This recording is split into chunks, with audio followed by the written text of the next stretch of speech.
আজকে থেকে 3 মাস আগে আমি এই গোলাপ গাছগুলো অনলাইন থেকে এনেছি। এতদিন যত্ন করার পর গাছগুলোর এখন বর্তমানে এই অবস্থা। এখন অসংখ্য কুঁড়ি এবং ফুল আসতেছে।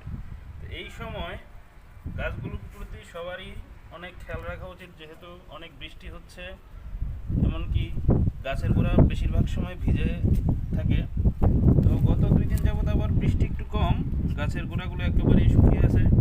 আমার গাছগুলো দেখে মনে হচ্ছে খাবারের কিছু ঘাটতি আছে। তাই আজ আমি সবগুলা গাছের মধ্যে যেই খাবার আমি দেই নিয়মিত, সেই খাবারগুলো দেব। তো কী কী খাবার দেই সেগুলো আজকে আপনাদেরকে দেখাচ্ছি। এই যে এটা হচ্ছে আপনার খোলের গুঁড়া, এই যে 1 মুঠ পরিমাণ একটা টবের জন্য।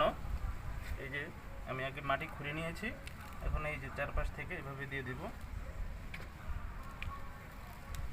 তারপরে এই যে হচ্ছে এটা হচ্ছে শিংকুচি, এটাও আমি দিয়ে দেব।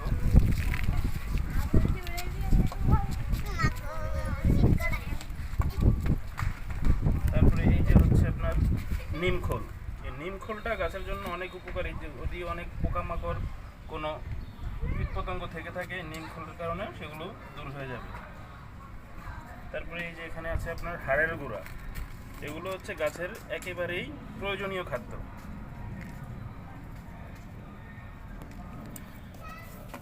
এটার মধ্যে কিছু সারও দিতে হয়, বাট আমি এখন কিছু রাসায়নিক সার এখন দেব না, যেহেতু আমি এগুলো প্রাকৃতিক খাবার দিচ্ছি।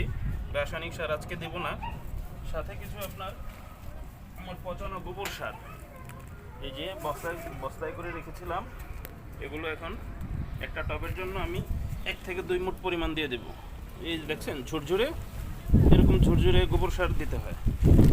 কাঁচা গোবর সার দিলে গাছের উল্টা ক্ষতি হবে। দেখুন,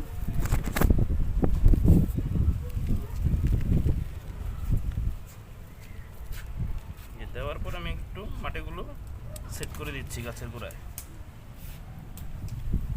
আমি এক এক করে বাকি সবগুলো গাছে, যে গাছগুলো দেখছেন সবগুলো গাছে এভাবে দেব। দেওয়ার পর আমি এগুলোতে পানি দিয়ে দেবো।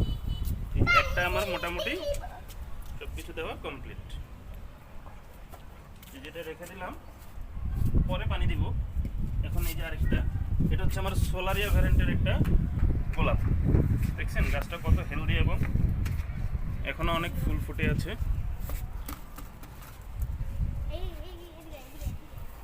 এবং গাছের পাতাগুলো দেখছেন কতটা স্বাস্থ্যবান, অনেক বড় বড় পাতা, প্রত্যেকটা আগাতেই অনেকগুলো করে কুড়ি আসছে। তো এটাতেও আমি আজকে খাবার দিয়ে দেব। দেখুন।